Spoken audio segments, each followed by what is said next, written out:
What if the way you spend your time today decides your entire future? In a bright, sunlit village called Surajpur, three brothers, Rohan, Kiran, and Ayan lived under the guidance of a wealthy merchant named Harish. One morning, Harish summoned them and said, "Each of you will receive land and gold. How you manage these gifts will shape your destiny." Rohan, the eldest, chuckled. "Life is short. Wealth is meant to be enjoyed now," he said. He splurged on lavish celebrations, music, and fine clothes, convinced that enjoyment was life's ultimate goal. Kiran, the middle brother, gripped his gold tightly. "I cannot risk losing it," he whispered. He barely worked beyond what was needed to survive, hoarding his riches out of fear and hesitation. His lands remained barren. Ayan, the youngest, knelt beneath a sprawling tree, hands folded in prayer.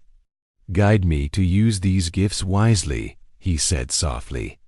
He divided his resources, investing in tools, seeds, and small projects, while also helping those in need.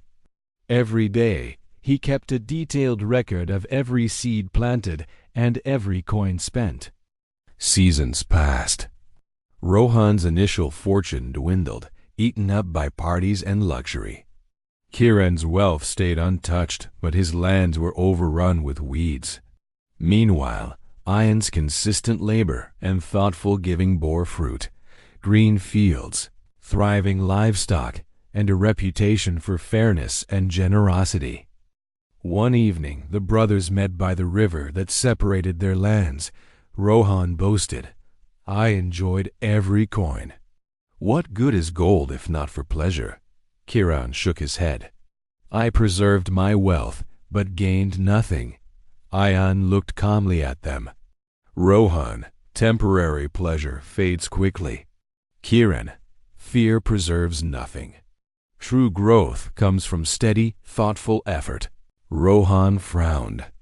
"You are too cautious, Ayan." Ayan smiled. "Life is brief, yes, but not meaningless. Time and resources must serve a purpose. What is wasted never returns, and what is never used cannot help anyone." Years later, Rohan lost most of his fortune. Kiran remained trapped by inaction. Ayan's lands flourished, and his name became synonymous with kindness and wisdom. Each morning he prayed, expressed gratitude, and continued aiding the poor. When Harish returned, he inspected their properties. He nodded at Ayan and said, "You understood the lesson. You worked for growth and for others. That is wisdom." He looked at Rohan and Kiran. Rohan chased fleeting pleasure and lost stability. Kiran let fear prevent progress. Learn this well. Wisely used time and resources create lasting prosperity, while wasted or hoarded wealth brings regret. And so, friends, the moral is clear.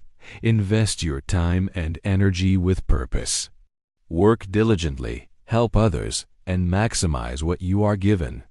Remember, each decision has consequences. Will you spend your resources on fleeting joy, freeze in fear, or grow something lasting? Take a moment today to reflect, act with intention, and grow wisely. If this story inspired you, don't forget to like and subscribe to Inspire with Stories for more heart-touching stories.